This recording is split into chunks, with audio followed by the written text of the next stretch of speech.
Dear student, अपने YouTube channel education अड्डा में आपका स्वागत है। तो आज मैं लेके आया हूँ आपके लिए क्लास 10th का मैथ का सॉल्यूशन, वास्तविक संख्या। ठीक है, वास्तविक संख्या का 1.2 का सॉल्यूशन आपको लेके आए हैं।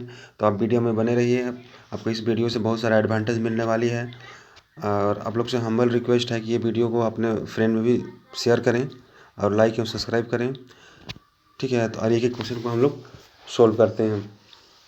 क्वेश्चन नंबर 1 में यहाँ पर दिया हुआ निम्नलिखित संख्याओं को अभाज्य गुणनखंड के रूप में व्यक्त कीजिए। तो यहाँ पर 140 दिया हुआ है। 140 को हम लोग गुणनखंड निकालेंगे, जैसे सिंपल से हम लोग करते हैं, गुणनखंड निकालना है।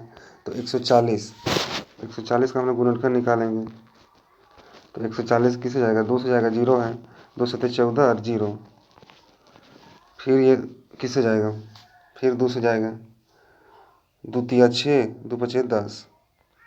अब ये किससे जाएगा, 5 से जाएगा। ठीक है, 5 से जाएगा, 5 7 35, ये हो जाएगा। तो हम लोग का गुणनखंड क्या हो जाएगा, 2 गुना 5 गुना 7, ये हम लोग का हो जाएगा। ठीक है, ये हम लोग का गुणनखंड हो जाएगा। ठीक है, ऐसा हम लोग को करना है। फिर हम लोग नेक्स्ट क्वेश्चन देखेंगे, क्वेश्चन नंबर 2 देखेंगे 156 का। ठीक है, 156 का हम लोग गुणनखंड करेंगे। 156 का हम लोग निकालेंगे 156। तो 156 में ये भी 2 से जाएगा, क्योंकि कई अंक क्या है, सम संख्या है। तो हो जाएगा हमारा 2 7 14, 1 बचा, 16 आ गया, 2 8 16। फिर ये 8 है तो 2 से जाएगा, 2 3 6, फिर 2 9 18, ये हो जाएगा। ठीक है, अब ये 39 है, 3 से जाएगा, क्योंकि कई अंक में विषम संख्या है। तो हो जाएगा 3 1 3, 3 3 9। अब ये 13 किसी से नहीं जाएगा, क्योंकि एक अभाज्य संख्या है। ठीक है, तो हम इसको हम लोग 13 से ही जाएगा, ये 13 से ही जाएगा, 13 1 13। तो इसका क्या हो जाएगा, 2 गुना 3 गुना 13। ठीक है, ये हो जाएगा, ये हमारा गुणनखंड हो जाएगा, सारा गुणनखंड। हम लोग नेक्स्ट क्वेश्चन देखते हैं। हम लोग इसी तरह से सब क्वेश्चन को बनाएंगे, आप लोग वीडियो में बने रहिए। और आप लोग से रिक्वेस्ट है कि आप लोग का फ्रेंड में ज़रूर शेयर करें, ताकि आपका फ्रेंड को भी ये एडवांटेज मिल सके। ठीक है, चलिए हम लोग नेक्स्ट क्वेश्चन देखते हैं। क्वेश्चन नंबर 3, 3825 का हम लोग क्या करेंगे, गुणनखंड करेंगे। तो इसको भी हम लोग गुणनखंड कर रहे हैं। यहाँ पे हम लोग, आप लोग देख पा रहे हैं कि यहाँ पर 3825 को हम लोग गुणनखंड किए हैं। तो इसमें सबसे पहले ये इकाई अंक में क्या है, 5 है, तो ये 3 से करेंगे इसको। ठीक है, यहाँ पर किया हुआ आप लोग देख रहे हैं। ठीक है, आप लोग इसको स्क्रीनशॉट भी ले सकते हैं। ठीक है, इसको हम लोग को बताने की ज़रूरत नहीं है, इसमें सॉल्यूशन दिया हुआ है। अगर आपको सॉल्यूशन में प्रॉब्लम है तो लाइक कमेंट करें, आपको सॉल्यूशन हो जाएगा। ठीक है, अब लोग नेक्स्ट क्वेश्चन देखेंगे। Question number 4, 5005। ये 5005 इकाई अंक में 5 है, तो ये 5 से जाएगा। ठीक है, 5 से किए हैं, तो आपको क्या आया है इसका गुणनखंड, 5 गुना 7 गुना 11 गुना 13 इसका गुणनखंड आया है। ठीक है, यहाँ पर क्वेश्चन नंबर 5 देखेंगे, 7429। तो 7429 क्या है, ये मतलब थोड़ा कॉम्प्लिकेटेड है, ये देखने में लगता है, लेकिन ये कॉम्प्लिकेटेड नहीं है। इसको हम लोग ईजी कर सकते हैं। तो ये क्या है 7429 आती है, 70 से जाएगा। हम लोग इसमें 3 से भी ट्राई करेंगे, 9 से भी ट्राई करेंगे, लेकिन वो नहीं जाएगा। ठीक है, ये एक बार में 17 से जाएगा। हम लोग को इसका हो जाएगा गुणनखंड 17 गुना 19 गुना 23 हो जाएगा। ठीक है, अभाज्य गुणनखंड क्या हो जाएगा, 17 गुना 19 गुना 23। अब हम लोग नेक्स्ट क्वेश्चन देखते हैं, क्वेश्चन नंबर 2। ठीक है, पूर्णांकों के निम्नलिखित युग्मों के एलसीएम एंड एचसीएफ ज्ञात कीजिए तथा इसकी जांच कीजिए कि दो संख्याओं का गुणनफल बराबर एलसीएम गुना एचसीएफ है। तो यहाँ पे दिया हुआ है दो संख्या 26 और 91 यहाँ पे दिया हुआ है। तो हम लोग एक फार्मूला हमेशा तुम लोग याद रखना, ये क्वेश्चन आता है एग्जाम में, एग्जामिनेशन पॉइंट ऑफ व्यू से बहुत इंपॉर्टेंट है। ठीक है, ऐसा क्वेश्चन एग्जाम में देखने को मिलता है।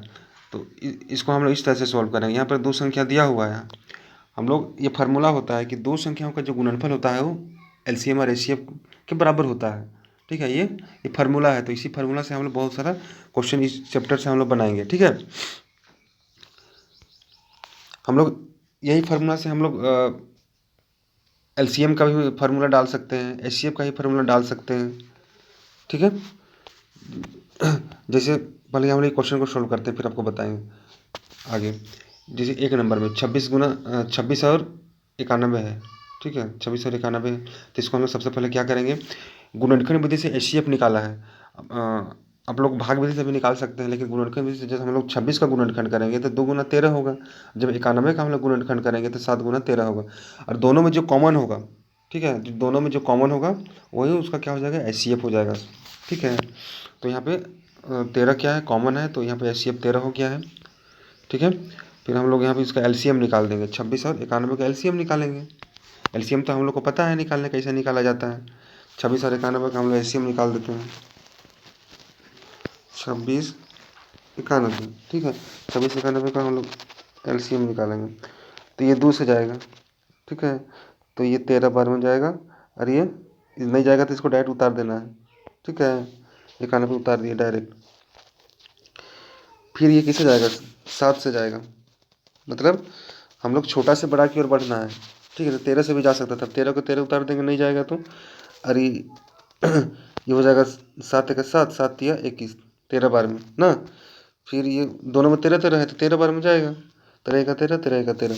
तो इसका क्या हो जाएगा, इसका हम लोग का जो एलसीएम हो जाएगा वो 2 गुना 7 गुना 13 हो जाएगा। यानी कि इसको हम लोग गुना करेंगे तो हो जाएगा 2 गुना 7 गुना 13, यानी कि 2 से 14, 14 गुना 13। ठीक है, 14 गुना 13 करेंगे तो इसका हम लोग का एलसीएम ये है। ठीक है, एलसीएम हमारा 182 हो जाएगा एलसीएम। अब इसको हम लोग जांच करेंगे। ठीक है, इसको दो संख्याओं का गुणनफल, हम लोग का फार्मूला होता है कि दो संख्याओं का गुणनफल बराबर एलसीएम गुना एचसीएफ होता है। तो यहाँ पर दो संख्या पर दिया हुआ है, मान लिया दो संख्या हम लोग एन मानेंगे, N1 और N2 मानेंगे, तो N1 गुना N2 बराबर एलसीएम गुना एचसीएफ। ठीक है, तो हम लोग यहाँ पे पहला संख्या दिया हुआ है 26, दूसरा संख्या है 91, तो 26 गुना 91 बराबर हम लोग का एलसीएम 13 है, और सॉरी एचसीएफ 13 है और एलसीएम 182 है। तो ये दोनों का हम लोग गुना करेंगे, 26 और 91 का गुना करेंगे भी 2366 हो रहा है, और 13 और 182 को भी गुना करने से 2366 हो रहा है। तो हम लोग इस तरह से हम लोग इसको प्रूव कर दिए। ठीक है, ये प्रूव हो गया। हम लोग क्वेश्चन नंबर 2 देखेंगे, इसी टाइप से बनाना है। क्वेश्चन नंबर 2 हम लोग देखेंगे कि 510 और 92, तो इसमें हम लोग वही करेंगे जो फर्स्ट किए थे। 510 का क्या करेंगे, हम लोग गुणनखंड विधि से एचसीएफ निकाले हैं, तो दोनों का हम लोग गुणनखंड करना पड़ेगा। इसको हम लोग भाग विधि से भी बना सकते हैं। ठीक है, आप लोग को हम बताएंगे भाग विधि और गुणनखंड विधि दोनों से एचसीएफ निकालने बताएंगे, उसके एक अलग, उसके लिए अलग एक चैप्टर पढ़ेंगे। ठीक है, आपको इसी वीडियो में आपको मिलेगा एलसीएम और एचसीएफ आपको बताएंगे। ठीक है, अगले वीडियो में बनाएंगे, आप लोग वीडियो देखिएगा। हम लोग फिर नेक्स्ट क्वेश्चन देखते हैं 510 और 92 का। तो इसका हम लोग दोनों का हम लोग निकालेंगे। तो 510 का गुणनखंड निकाला है, तो पहले 510 का गुणनखंड, फिर इतना का, फिर दोनों में हम लोग का कॉमन, दोनों में कॉमन क्या आया है, 2 आया है। ठीक है, तो इसका सार्वगुणनखंड यानी कि एचसीएफ क्या हो जाएगा, 2 हो जाएगा। ठीक है, एचसीएफ 2 हो जाएगा, दोनों में कॉमन है। तो एलसीएम इसको निकालेंगे, तो एलसीएम इसका हो जाएगा 23,460, जैसे अभी निकाले थे उस टाइप से निकालेंगे। ठीक है, 23,460 हो जाएगा। अब इसको हम जांच करेंगे कि दो संख्याओं का जो गुणनखंड होता है वो एलसीएम और एचसीएफ के बराबर होता है। तो यहाँ पर दो संख्या दिया हुआ है, N1 क्या है 510 और 92। ठीक है, तो 510 और 92 का गुना करेंगे, और एलसीएम हम लोग का 23,460 आया और एचसीएफ 2 आया है। ठीक है, दोनों का गुना करेंगे तो दोनों क्या आ जाता है, 46,920 दोनों तरफ आता है। ठीक है, तो ये प्रूफ हो जाता है। उसी तरह से हम लोग क्वेश्चन नंबर 3 में भी वैसे ही करेंगे। ठीक है, क्वेश्चन नंबर 3 में भी वैसे ही करेंगे। गुणनखंड विधि से दोनों से गुणनखंड निकाले हैं, दोनों का 336 का गुणनखंड निकाले हैं और 54 का गुणनखंड निकाले हैं। तो दोनों का हम लोग दो गुणनखंड किए हैं, तो इसमें कॉमन क्या हो रहा है, 2 और 3, 2 को कॉमन हो रहा है, 2 गुना 3 और 2 गुना 3 यानी कि 2 3 6। ये 2 गुना 3 दोनों में कॉमन है, तो इसका एचसीएफ क्या हो जाएगा, 6 हो जाएगा। और इसका जब हम लोग एलसीएम निकालते हैं तो हो जाएगा 3024। ठीक है, 3024 होता है। अब इसको हम लोग जांच करेंगे कि दो संख्या का गुणनखंड बराबर एलसीएम गुना एचसीएफ होता है। तो यहाँ पर N1 गुना N2, 336 और 54 को गुना करेंगे, फिर एलसीएम हमारा दिया हुआ है 3024 और एचसीएफ दिया है 6, तो यहाँ पर 18,144 दोनों तरफ आता है ना। तो ये क्या हो जाता है, प्रूव हो जाता है। फिर हम लोग नेक्स्ट देखेंगे, क्वेश्चन नंबर 3 देखेंगे। ठीक है, अब क्वेश्चन नंबर 3, अभाज्य गुणनखंड विधि द्वारा निम्नलिखित पूर्णांकों के एलसीएम और एचसीएफ ज्ञात कीजिए। तो इसमें हम लोग क्या करेंगे कि 12, 15 और 21 तीनों दिया है, तीनों का हम लोग गुणनखंड करेंगे। सबसे पहले हम लोग 12 का गुणनखंड करते हैं, ठीक है। तो क्या आता है, 2 गुना आता है। जब हम लोग 15 का गुणनखंड करते हैं तो 5 गुना 3 आता है, ठीक है। और जब 21 का गुणनखंड करते हैं 7 गुना 3 आता है। अब इसमें तीनों में हम लोग देखेंगे कॉमन, तीनों में कॉमन क्या है, 3 है, ठीक है। तीनों में कॉमन क्या है, 3 है। तो इसका गुणनखंड, ये सारा गुणनखंड या आईसीएफ क्या हो जाएगा, 3 हो जाएगा, ठीक है। और इसका एलसीएम हम लोग क्या करेंगे, एलसीएफ इसका हम लोग निकाल देंगे।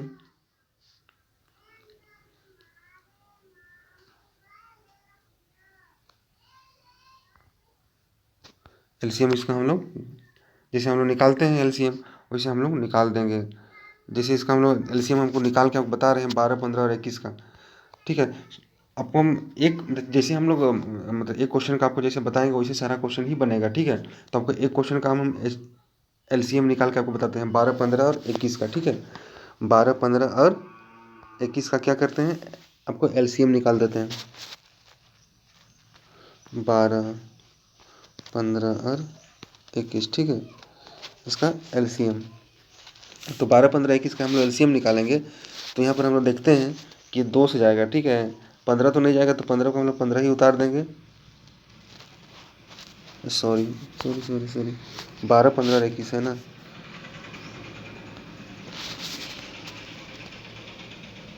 12, 15, 21, ठीक है। तो ये 2 से जाएगा, ठीक है। तो 2 6 12 हो जाएगा, 15 नहीं जाएगा 15 उतार देंगे, 21 भी नहीं जाएगा 21 उतार देंगे। फिर ये 2 से जाएगा, ठीक है। 2 3 6 हो जाएगा, 15 को 15 उतार देना है, 21 को 21 उतार देना है। फिर अब ये 3 से जाएगा ना, 3 से सब जाएगा, 3 1 3, 3 5 15, 3 7 21, ठीक है। तो ये तीनों अलग अलग संख्या हो गया, तो इसको हम लोग लिख सकते हैं, इसका 2 गुना 2, ठीक है। 2 गुना 2 गुना 3 गुना 5 गुना 2, इसको जब हम 2 गुना 4 दिया, 12 25 60, 60 दूना 120, ठीक है। तो हम लोग का एलसीएम क्या हो जा रहा है, 120, सॉरी 2 दूना 4 दिया 12 दूना, 2 दूना 4 दिया 12 25 60, 60 सत्ते 420, ठीक है। 420 हो रहा है, 6 सत्ते 42 ना, 60 और 7 गुना करेंगे तो 420 हो रहा था। एलसीएम हमारा 420 हो गया, ठीक है। तो इस तरह से एलसीएम 420 हो गया। हम लोग दूसरा नंबर भी वैसे ही बनाएंगे। 17, 23 और 29 का हम लोग क्या करेंगे, सबका गुणनखंड करेंगे। 17 का करेंगे तो 1 गुना 17 हो जाएगा। फिर 23 का करेंगे तो 1 गुना 23 हो जाएगा। और 29 का करेंगे तो 29 हो जाएगा, क्योंकि सब ये क्या है, अभाज्य संख्या है। तो ये अपने को छोड़ के किसी से और नहीं जाता है, ठीक है। तो इसको हम लोग डायरेक्ट उतार देंगे, 1 से जाएगा अपना और 1 से जाएगा अभाज्य संख्या, ठीक है। तो ये क्या है, 1 गुना 17 सबका ये हो जाएगा। तो इसमें सब में कॉमन में क्या है, 1 है, सब में कॉमन क्या है, 1 है। तो इसका एचसीएफ 1 हो जाएगा। एलसीएम इसको निकालेंगे तो 11,339 हो जाएगा, ठीक है। और नेक्स्ट देखेंगे 8 9 और 25। तो 8 9 और 25, 8 का करेंगे तो 2 गुना 2 हो जाएगा, यानी कि 2 का क्यूब हो जाएगा। फिर 9 का करेंगे तो 3 गुना 3 हो जाएगा। 25 का करेंगे तो 5 गुना 5। तो इसमें हम लोग कॉमन क्या हो रहा है, यहाँ 1 को छोड़कर अन्य कोई सारा गुणनखंड नहीं है, तो यहाँ पर एचसीएफ 1 हो जाएगा, ठीक है। यहाँ पे 1 से तो जाएगा, 1 सबसे जाएगा, ठीक है। लेकिन इसमें हम लोग कॉमन नहीं मिल पा रहा है, जिसमें कॉमन नहीं मिल पाएगा वो क्या हो जाएगा, उसका सारा गुणनखंड यानी कि एचसीएफ 1 हो जाएगा, ठीक है। हम लोग नेक्स्ट क्वेश्चन देखते हैं, क्वेश्चन नंबर 4। ये बहुत ही इंपॉर्टेंट क्वेश्चन है, ऐसा क्वेश्चन आपको एग्जाम में देखने को मिलेगा, ठीक है। ये एग्जामिनेशन पॉइंट ऑफ व्यू से इंपॉर्टेंट है। अब हम लोग नेक्स्ट देखेंगे एचसीएफ ब्रैकेट 306 657 बराबर 9 दिया है। एलसीएम 306 607 फिर 657 ब्रैकेट, इसको हम लोग ज्ञात करना है। तो हम लोग यहाँ पर दिया हुआ है, इसको लिखेंगे एचसीएफ दिया हुआ है 306 ब्रैकेट 306 657 ब्रैकेट बंद बराबर 9, ये दिया हुआ है। तो इसको हम लोग क्या करेंगे, वही वाला फार्मूला हम लोग डालेंगे कि हम लोग दो संख्याओं का गुणनफल बराबर क्या होता है, एलसीएम गुना एचसीएफ होता है। तो उसी से हम लोग एलसीएम का फार्मूला बनाएंगे। तो यहाँ पर एलसीएम बराबर क्या हो जाएगा, एलसीएम बराबर हो जाएगा, पहले जो बराबर को साइड में लिखेंगे उसको लिखेंगे, तो n1 गुना n2, ठीक है। तो इसको हम लोग बताते हैं आपको, इसको हम लोग बताते हैं। जैसे दो संख्या मान लिया, ये पहला संख्या गुना दूसरा संख्या ना, ये किसके बराबर होता है? दो संख्याओं का गुणनफल एलसीएम गुना एचसीएफ, एलसीएम गुना एचसीएफ के बराबर होता है ना। हम शॉर्ट में लिख रहे हैं ना, इसके बराबर होता है। तो इसका हम लोग एलसीएम का मान अगर हम लोग निकालना चाहेंगे तो एलसीएम बराबर क्या हुआ? पहले पहला संख्या बटे दूसरा संख्या बराबर है, उसको लिखेंगे, ठीक है। तो हो जाएगा पहला संख्या गुना दूसरा संख्या बटे, ये एलसीएम और एचसीएफ किस में है? गुना में है, तो बराबर से उधर ले जाएंगे तो ये भाग में बदल जाएगा, तो नीचे क्या हो जाएगा? एचसीएफ, नीचे क्या हो जाएगा? एचसीएफ हो जाएगा। इसी तरह से हम लोग एलसीएम का फार्मूला बनाएंगे। अगर एचसीएफ का भी बनाएंगे तो वैसे ही हो जाएगा। तो एचसीएफ बराबर हो जाएगा पहला संख्या गुना दूसरा संख्या बटे एलसीएम हो जाएगा जब एचसीएफ का बनाएंगे तो, ठीक है। तो इसका हम लोग बनाए हैं, तो एलसीएम बराबर क्या निकला है कि पहला संख्या गुना दूसरी संख्या बटे एचसीएफ। तो यहाँ पर बैठा देंगे, यहाँ पर यहाँ पर दिया हुआ है पहला संख्या 306 दिया हुआ है, दूसरा संख्या 657 दिया हुआ है, और एचसीएफ हमारा 9 दिया हुआ है, यहाँ पर बराबर 9 है एचसीएफ, ठीक है। एचसीएफ का मान दिया हुआ है 9, तो नीचे कोड देंगे, नीचे 9 है। फिर इसको हम लोग क्या करेंगे? इसको हम लोग सॉल्व करेंगे। 306 गुना 657 बटे 9 को हम लोग जब हल करते हैं तो क्या आता है? 22,338, ये हमारा आंसर हो जाता है एलसीएम, ठीक है। फिर हम लोग नेक्स्ट क्वेश्चन देखेंगे, क्वेश्चन नंबर 5। क्वेश्चन नंबर 5, जांच कीजिए कि क्या किसी प्राकृतिक संख्या n के लिए संख्या 6n अंक पर जीरो पर समाप्त हो जाती है, ठीक है। तो इसमें हमें जांच करना है कि क्या किसी प्राकृतिक संख्या n के लिए संख्या 6n जीरो पर समाप्त हो सकती है। तो यहाँ पर सबसे पहले हम लोग क्या करेंगे कि 6n का अभाज्य गुणनखंड करेंगे। तो 6n का हम जब अभाज्य गुणनखंड करते हैं तो 2 गुना 3n, ठीक है, 2 गुना 3n हो जाता है। तो यहाँ पर लिख देना है कि जबकि कोई प्राकृतिक संख्या जो शून्य पर समाप्त होती है उसके अभाज्य गुणनखंड 2 गुना 5n के रूप का होता है, अतः 6n शून्य पर समाप्त नहीं होगी, ये हो जाएगा, ठीक है। तो ये इसको आप लोग ये समझना है इसको, ठीक है। ये समझ में आ गया होगा आप लोगों को अच्छी तरह से। अगर आप लोगों को समझ में नहीं आती है तो आप लोग कमेंट करें, आपका सॉल्यूशन हो जाएगा, ठीक है।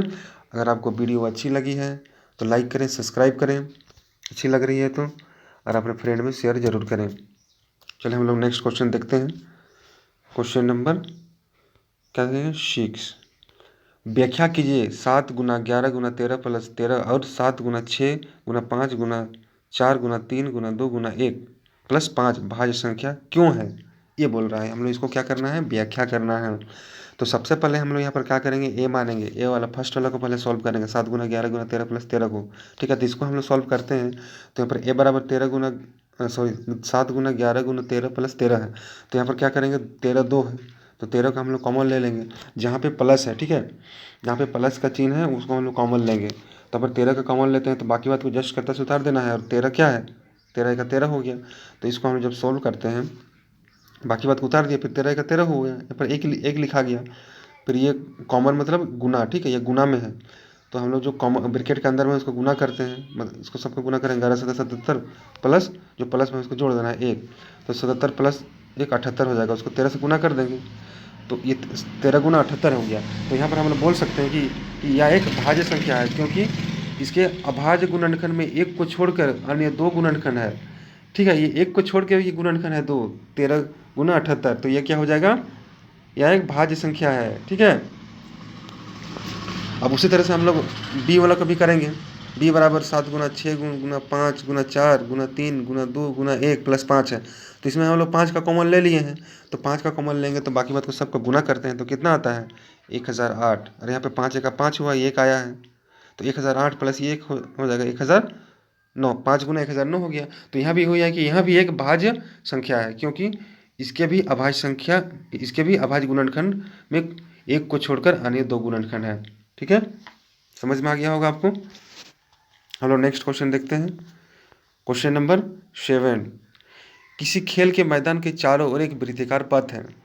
इस मैदान का एक चक्कर लगाने में सोनिया को 18 मिनट लगते हैं, जबकि इसी मैदान का एक चक्कर लगाने में रवि को 12 मिनट लगता है।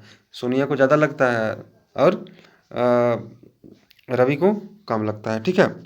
तो मान लीजिए वे दोनों एक ही स्थान और एक ही समय पर चलना प्रारंभ करके एक ही दिशा में चलते हैं, कितने समय बाद वे पुनः प्रारंभिक स्थान पर मिलेंगे, ठीक है।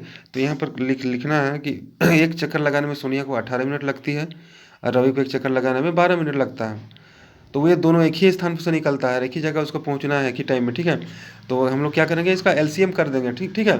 तो वे दोनों एक ही स्थान पर एलसीएम, इसको जैसे हम लोग किताब में दिया हुआ है इसको फार्मूला में बैठाएंगे, एलसीएम फिर ब्रैकेट बंद 18 और 22 ये दो संख्या है, ठीक है। पहला संख्या दूसरा संख्या दी मानेंगे इसको, इतना मिनट बाद मिलेंगे।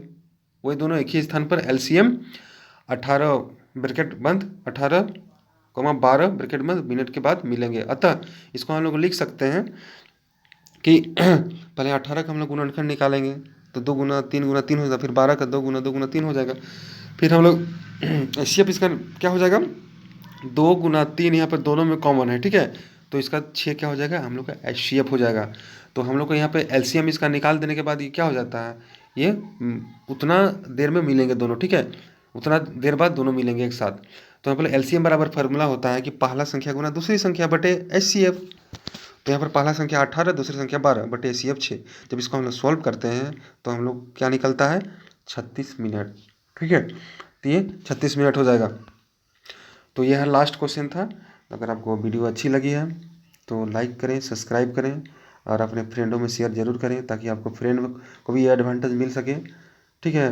किसी का भला हो जाएगा तो बहुत ही अच्छा बात है, ठीक है। इसलिए आपका फ्रेंड में भी शेयर करें। चलिए अगले वीडियो में मिलते हैं। धन्यवाद, थैंक यू।